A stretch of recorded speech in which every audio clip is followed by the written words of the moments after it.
order. Welcome everybody.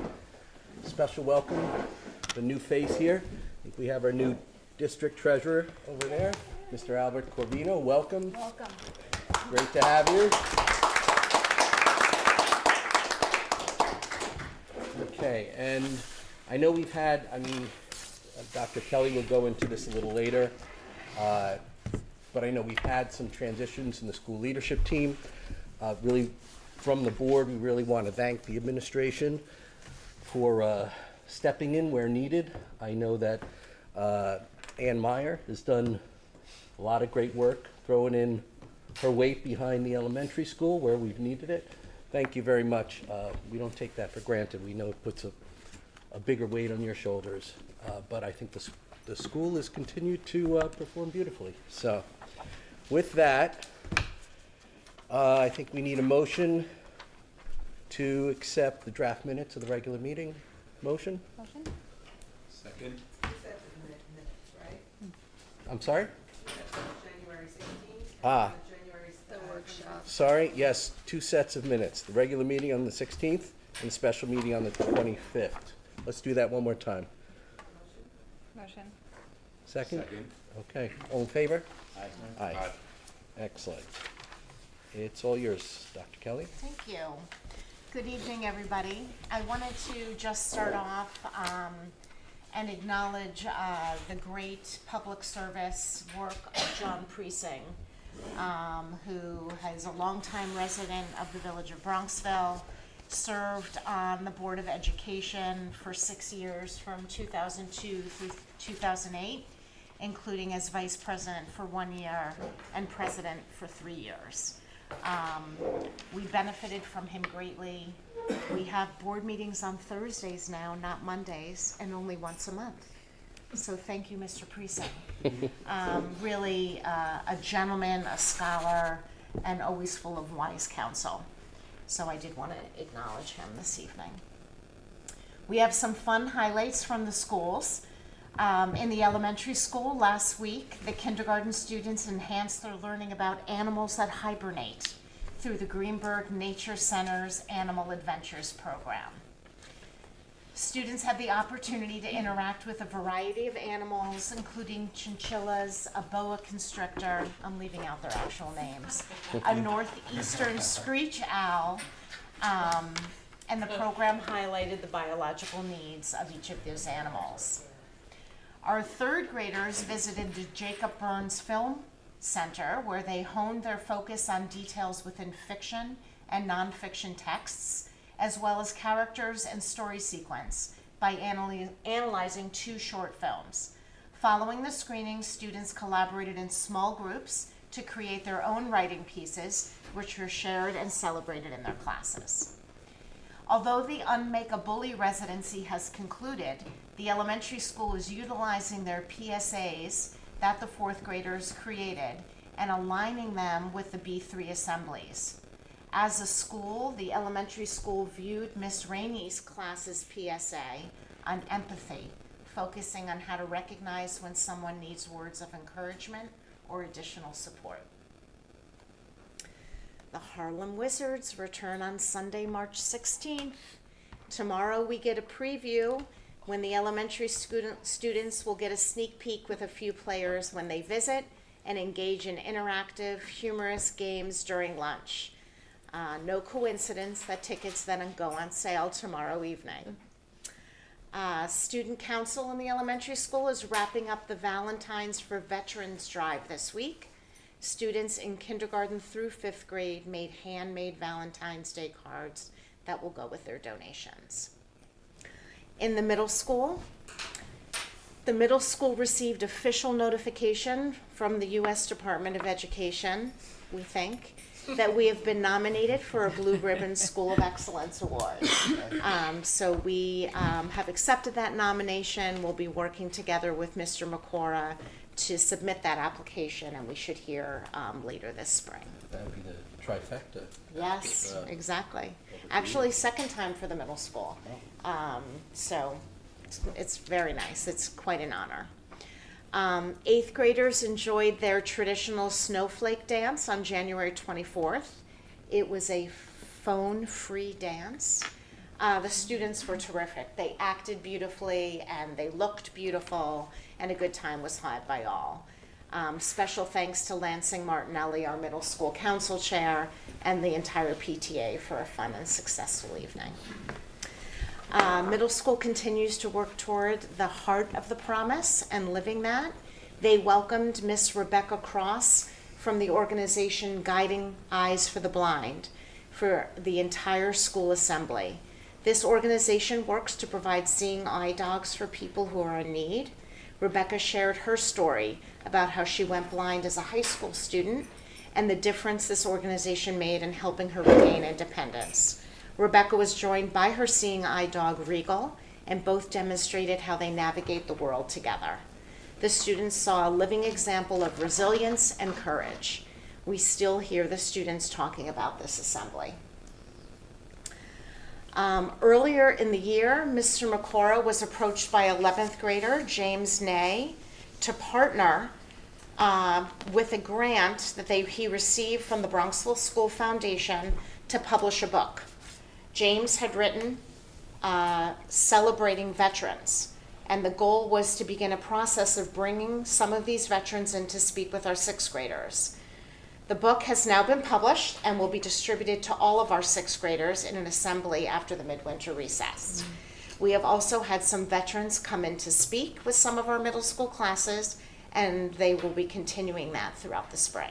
So thank you, James, and thank you, Mr. McCora. In the high school, I just wanted to quickly highlight one of our history teachers, Patrick Henderson. It's actually his first year with us here in Bronxville High School. He's been selected by National History Day for a prestigious learning opportunity. NHD has chosen 55 educators from across the country to research and memorialize military service members through their Researching Silent Heroes series. The men and women researched for the series died during either World War I, World War II, the Korean War, or the Vietnam War, and are buried or memorialized in an American military cemetery, cared for by the American Battle Monuments Commission.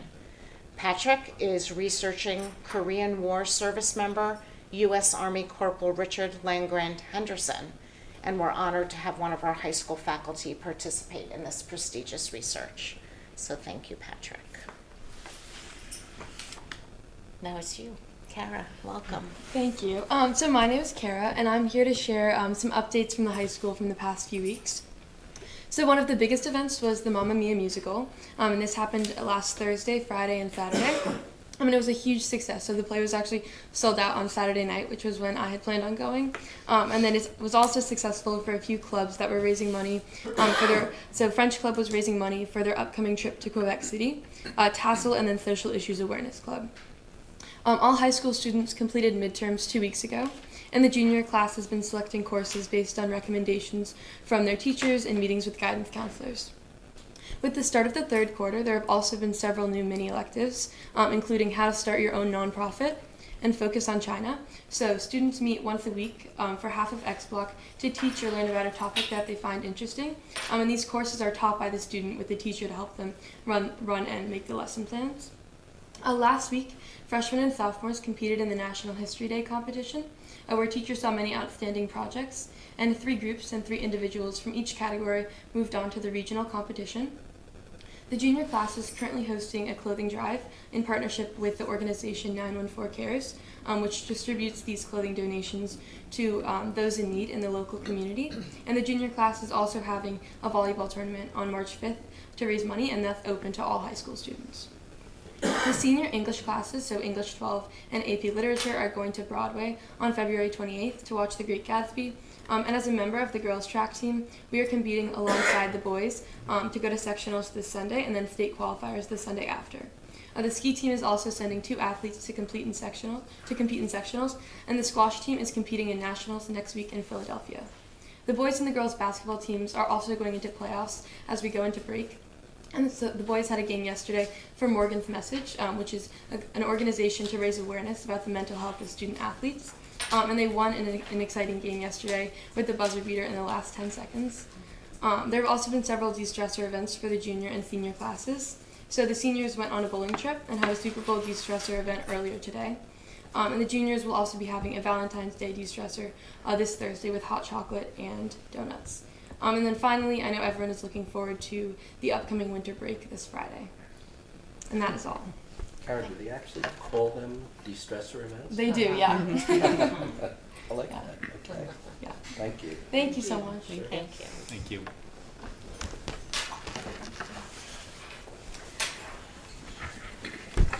This is the portion of the evening where we are committed to our Bronxville Promise in action, where we have an opportunity to share with you how the Bronxville Promise plays out in our school on a daily basis.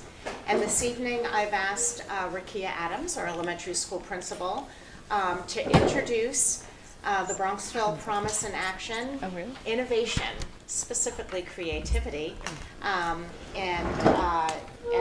she and Anthony Vaglica have put together a video of Finding Nemo. So great. And I have the complete pleasure and honor today of actually introducing this. Anthony and I had so much fun putting it together. Unfortunately, we didn't get to put the bloopers in. You would have laughed more about that than anything else.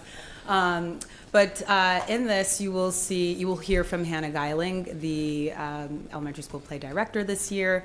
She did a fantastic job, pulled the play together in 2 weeks, which is just phenomenal. It took a real village to put this together. And so you'll hear from her, you'll hear from students who actually performed in cast A and B, you'll see some clips and songs from the play. So it's a pure delight for you all. You may even hear a little clip about some sage advice from a student on other students who may be interested in joining the play next year. Enjoy.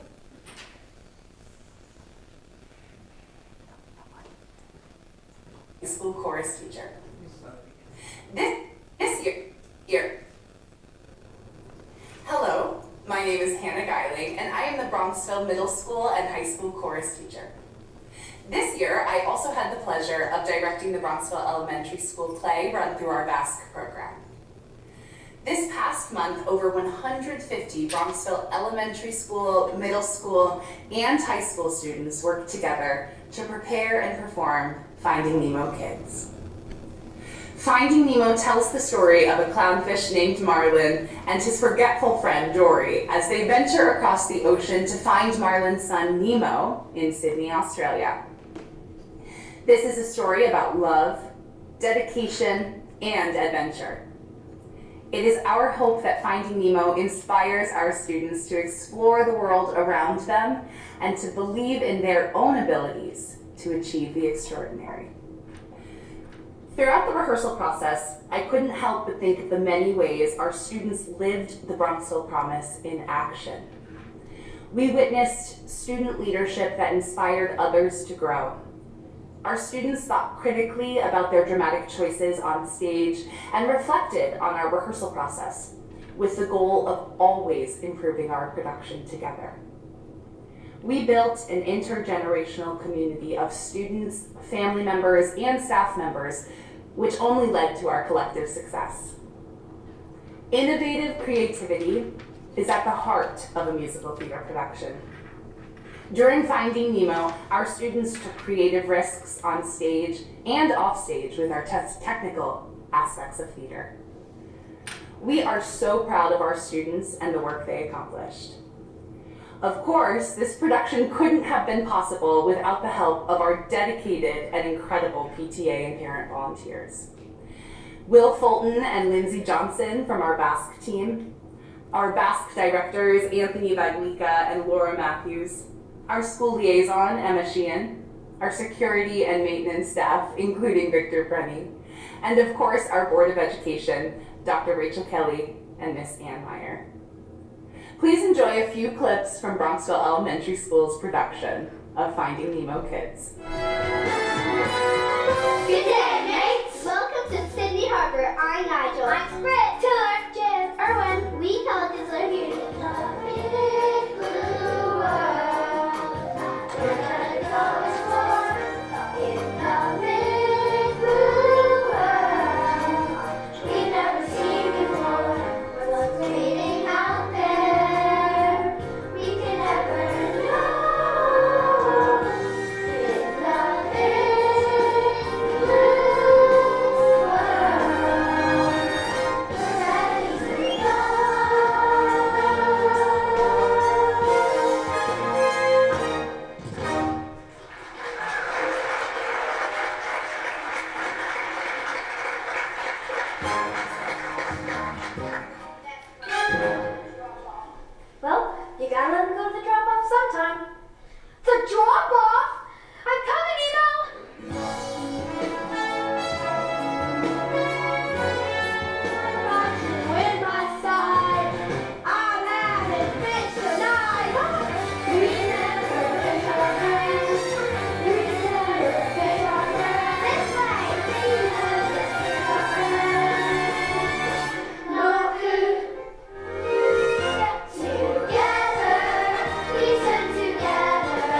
Allison Sullivan, and I played Cast A Dory.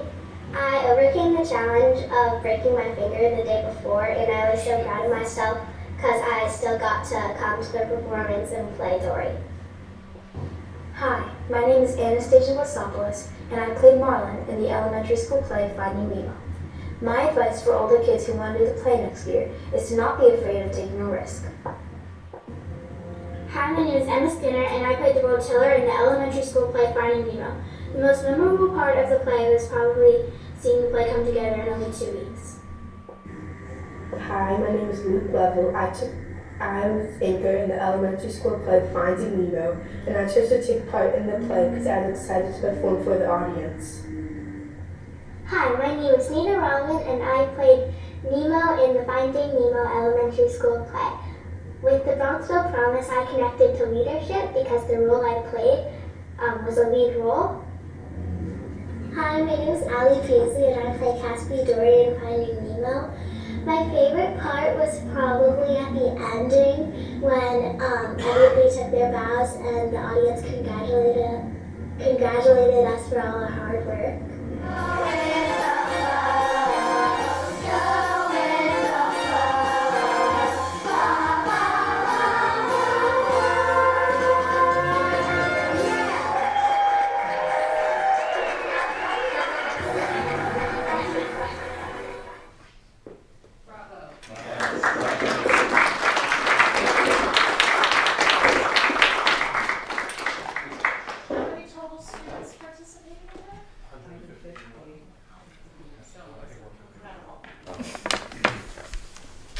Thank you for putting that together.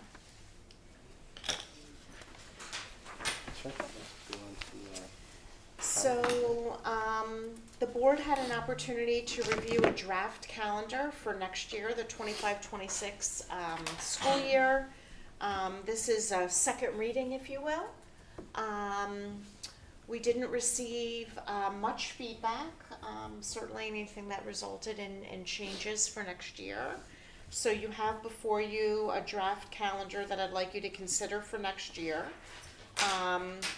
As required, the state requires a minimum of 180 school days.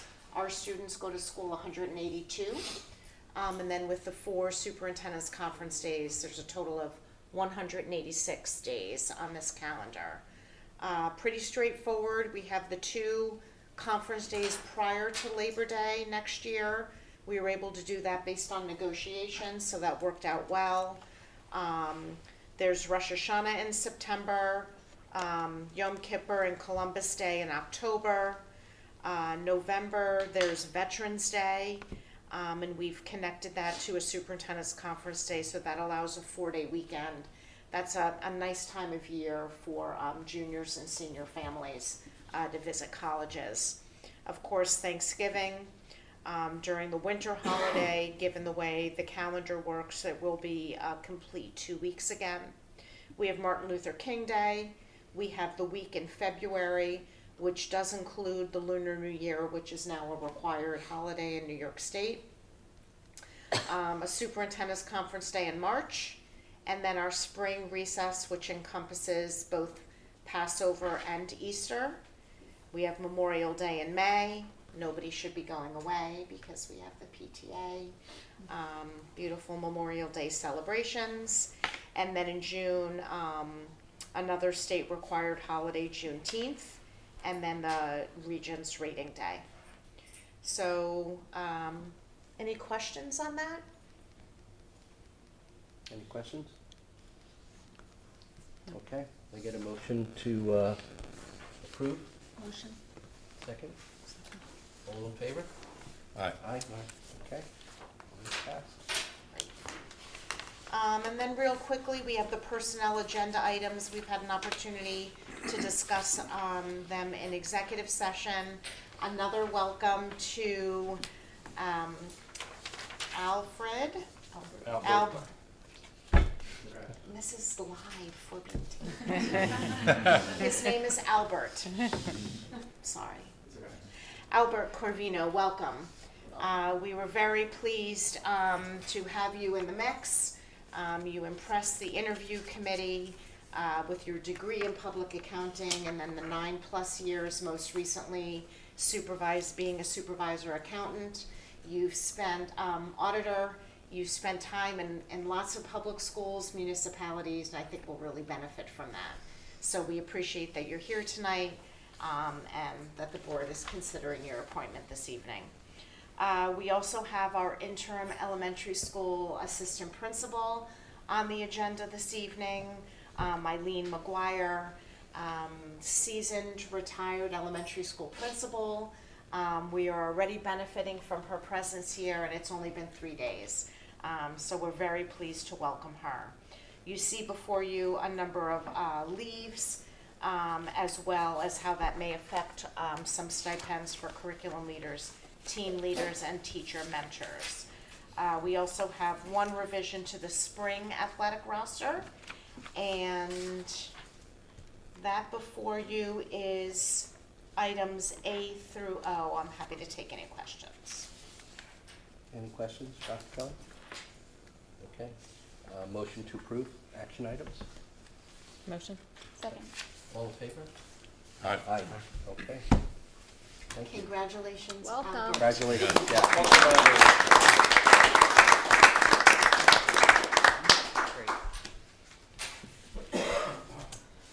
Mr. Carlin, I think we're on to you. Yeah, the board has received the updated financial summary through January. Our expenditure projection continues to be conservative and remains unchanged from the prior month. Expenditures continue to be tight this year, with inflation up the last few years and the new teacher's contract, and I'm not projecting very much of a surplus there. I'm fairly comfortable with where overall expenditures are, where they're looking at this point for the full year, and expect a projected surplus to gradually grow from here. However, we're still, obviously dealing with those challenges. The good news is on the revenue side. Revenues continue to be positive, along with interest income and regular education tuition students. Special thanks to Christina Dowd, because we billed out our special education tuition and we're showing a very positive variance of almost $400,000. Thus, we're now forecasting about $832,000 in a surplus from revenues, which brings the total to $932,000, and obviously that's more than enough to cover the $500,000 fund balance allocation to offset the tax levy and the 2025-26 budget, and will help keep our reserves intact as we head into the next building project. Dan, I know this was not part of the public content, but as customarily the board reviews budget transfers where we, move money around to where it's needed in the budget, and Sure. To the extent it doesn't involve, personnel things that we talk about privately, can you comment on some of the transfers into? Yeah, this is a large month for budget transfers because we get the payroll fully encumbered, and a lot of shared positions switch from either middle school or high school, so there's a lot of transfer back and forth. Also, any other areas that show up negative as we do that, we're covering. Budget transfers going forward should not be nearly as much. Okay, so this is really just, we're sort of Kind of halfway into mid-year, the year. yeah, mid-year cleanup. Okay. Dan, did we also receive some federal funding that Yeah. we used towards salaries, so that might have resulted in? Yep, it resulted in surpluses in other areas that help make up the difference in areas that were short. Okay, thank you. And then I have a preview of the work that was done, or I guess a review of the work that was done on January 25th when we came in on Saturday morning. You can go to the first slide, Connie, after the title. We're now towards the getting towards the end. We're coming down this home stretch in the process. As you'll see in the next few slides, we pick up where we left off after the workshop and show the progress we've made since. Next slide, please. With the first draft of the 25-26 budget presented and reviewed last Saturday, the 25th, we were at 55.2 million, which resulted in a tax levy increase of 1.33%. Our tax levy cap is now 1.2%, which put that budget about $58,000 over the cap, requiring any combination of revenue enhancements or budget cuts of that amount to reach the cap. Dan, could you just take a moment for those who don't know what the cap is exactly and why this is important to us? I guess around 2013, the state government enacted a tax levy cap, which is a calculation based on your prior year tax levy, taking into account a few different contributors to the formula, such as the CPI. The CPI can either be 2% or the rate of inflation, whichever is lower. It also takes into account any changes or additions really to your assessment rolls, and also takes into account impacts on your debt service, including state aid related to capital projects. This year, we finally saw the aid kick in on our last capital project, which we realized when the governor presented her budget a couple of weeks ago. So we're getting about almost $500,000 more in additional state aid, which really brought our cap down. You know, simple math, our levy's close to $50 million, $500,000 of additional aid brings our cap down about a full percentage point for this year. You know, going forward, that will not happen. It's just a year that the state aid kicks in. Thank you. Next slide, please, Connie. As we came out of the January 25th workshop, our board and superintendent were satisfied with where the budget stood. And then we got the good news from our special ed department. So we think we are easily able to bridge that gap by generating another adding another $60,000 in revenue to our current level of special education students, which is obviously over the budget, as we just discussed. And our cap is so low this year that we didn't want to, push it any lower. We want to keep future flexibility, so we adjusted our budget line for contracted security slightly by a couple $1,000s to be right at the cap. Excellent. Next slide, please, Connie. So our proposed budget as it sits now is $55,205,497, with a proposed tax levy of $48,160,497. The resulting tax levy increase is 1.2%, and that is right at the tax levy cap. And if all is deemed satisfactory, we would expect the board to adopt the budget in March. I think we have a workshop scheduled for early March, to which time we will probably devote towards the referendum question that we hope to include along with the budget in May. Gotcha. March 8th, to be exact. Yep. Thank you, Dan. I do have at least one financial action item. As I mentioned at the board meeting last month, we have a bid award to A. Bulfamonte Landscaping for maintenance of grounds in a total amount of $60,400. The bid was advertised in the Journal News on December 22nd, and the bid was opened on Monday, January 6th, by myself and Mike Lee, and we only received one response from one vendor, which we reviewed, found satisfactory. The budget dollars are there, and will really help the way the campus looks in the spring. So they were gonna they did their first year of maintenance, as a courtesy to us. And we had estimated the value of that at 36,000. And so this is 60,000, and I know you had mentioned that there were some other things we were gonna do, but can you reconcile the 36 and the 60? Yeah, the $36,000 they proposed as maintenance for us, that was if we took their full proposal. So that is not realized here. The 60 is also for the entire campus? Dan, if Exactly. I'm not mistaken, the 36 was for the front only? Yeah, Yeah, so, and that's gonna be covered under the maintenance yep, budget? yep. And there is room in the maintenance budget for it. Okay. Any other questions, comments?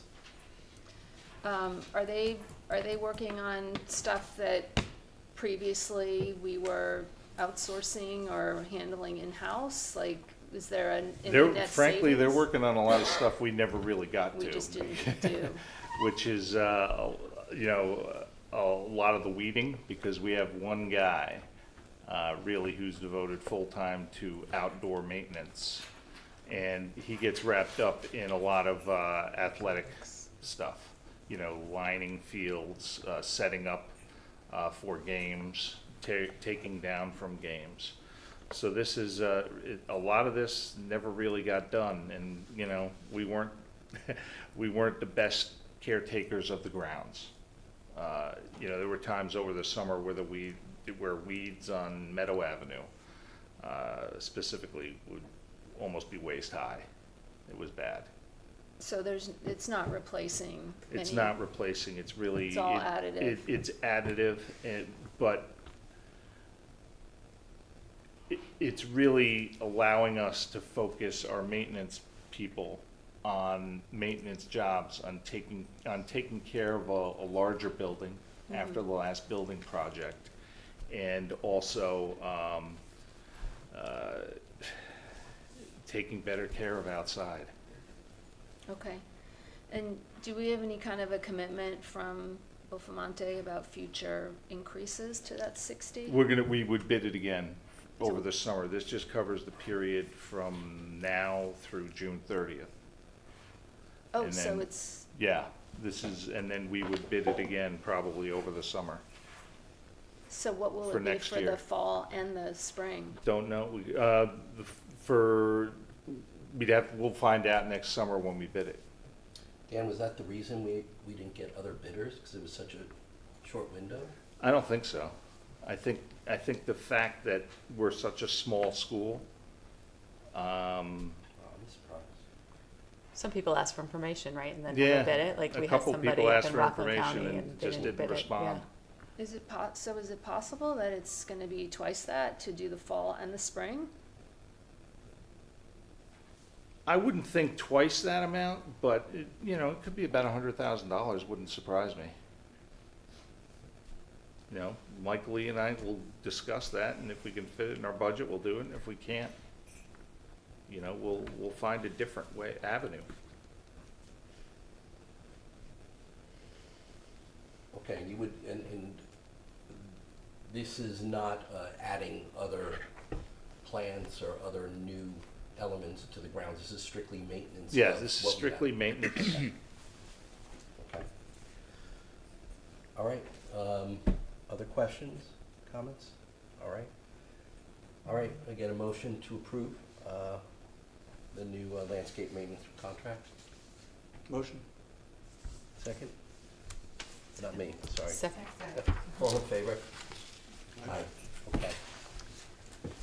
Facilities, big thank you to Mike Lee and his staff and the A&A crew for the snow removal over the last week. They were able to get the building and grounds squared away last Thursday so that the Mamma Mia performance could happen without disruption, and actually turned out to be a sellout on a snow day, which is a big feat. The Facilities Committee and other members of the board toured the building extensively, reviewing and refining the scope of the upcoming project over the last week. We're still in the range of 24 to 26 million dollars, but the priorities have shifted somewhat to address infrastructure and envelope issues throughout the buildings, but focus mainly on the D wing with interior classroom updates. We'll discuss in depth at the March 8th board workshop with the intent of adding the financing for the project to the May referendum. And the D wing being the elementary school. Yes. And related to that, we have a facilities action item. As we're planning on interior and exterior renovations with the upcoming bond referendum in May, it is necessary for the board to adopt a SECRA resolution regarding the environmental impact of the project. SECRA is an acronym for State Environmental Quality Review Act and requires the district to consider the environmental impact of building projects. As this project qualifies as a type 2 action, having little to no impact, the following resolution has been prepared for adoption by our attorneys. And that resolution's on board docs. Okay, I get a motion to approve the secret resolution. So moved. Second? All in favor? Aye. Aye. Okay. Thank you, Dan. I think that's a nice segue. I think we'll go right to facilities on the committee reports. You know, Mr. Lennon, would you like to Sure. fill us in? Dan covered a lot of it, but most of the board at this point, I think everybody, almost everybody has taken a tour of the school and reviewed all of the aspects of the project. It started out really big, $60 million roughly of what the school could use. That was quickly reduced down to 35, and we've since trimmed that down to roughly 25. And as Dan mentioned, we're focusing a lot of the attention on the elementary school because that is one of the oldest wings of the building. We've mentioned before that, it's a lot of brick and a lot of steel and windows and that kind of stuff, which is really required for a building of this age. And I think everybody that has an old home probably understands the need for keeping the bricks on the side of the building. So kudos to Mike Lee and his team for figuring all this out. They know the building better than anybody, and I think we're pretty close to finalizing it. So, Excellent. I know others who toured the building with Mike Lee. Any other comments? Should we mention the classrooms that were? Sure. So 26 classrooms in the elementary school are going to have new cabinetry done. We're moving some sinks and trying to make it not only aesthetically pleasing for these kids, but have more storage for the teachers, more organization, and kind of give the elementary school a lift that it much needs. So that's going to be our focus on the interior part of the project with ceilings and floors and walls and new bathrooms. And so. And we're looking at adding air conditioning to some specific places. There'll be new univents put into these elementary classrooms, so no more of those makeshift window air conditioners. But also for our 6 through 12 band room, as well as considering the cardio room and the weight room. So I think for so many students who use that throughout the school year, that could be really helpful. I think, we talked a little bit about needs versus wants. And, the work, especially on the brick work, it just needs to be done. And then refurbishing these classrooms and the other work we're doing, it's just work that needs to be done. And, if it was wants, like Eddie said, it'd be a $60 million budget. You probably could spend $100 million if you wanted to. It's an old building, and this is triage. What's in the worst condition? We've got to bring that up to 2000s, 2020s. I know we all, I know we talked about Mike Lee, who's head of our facilities, for those who don't know, but really kudos to the facilities committee and Sarah, Pete, and Eddie, and all the work and time they've put into it. I know others on the board have put a lot of time into it also, but really this is a big, important project for the school. And I think we'll see it at the referendum. I think the community will really appreciate the work that's going to be done. So thank you. And Susan as well. Oh, Yeah. I'm not on the committee. Oh, sorry. just jumped Oh, in. did I? Sorry. Yeah. Wow. Sorry for the right. oversight, Susan. No big I Okay, didn't call her Alfred. that's true. Yes. That's true. Could be I worse. did know her first name. Yeah, thank you to everybody but me who did most of this work. So, I think we have an update on foundation. We do, yes. Oh. The foundations, the FET was a phenomenal success. They raised a ton of money for the new Technology and Innovation Fund. I hope I'm allowed to say how much they raised, but it Yeah, was it's public. $900,000 roughly, which is amazing. In addition to that, they have their general fund drive, which is currently ongoing right now. So if you live in the community, any dollar amount would be great. The goal is to get full 100% participation from the community.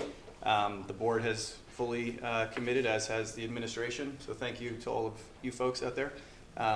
Thank you, Dr. Kelly, for making sure that got done. And yeah, the grant process is open. So if anybody has any exciting ideas, or if any of your kids or any parents or teachers have any exciting ideas to enhance the educational experience of our students, please consider writing a grant, or reach out to Annabelle Davis if you have any questions about that grant process. So, Again, a stunning, almost $1 million raised just for the Innovation Technology Fund. I mean, yeah, I know everyone in the community really is to demonstrate how much everyone really appreciates the work that the foundation does and how this money is distributed, because it really goes directly to the schools. So really kudos for everyone who organized the event.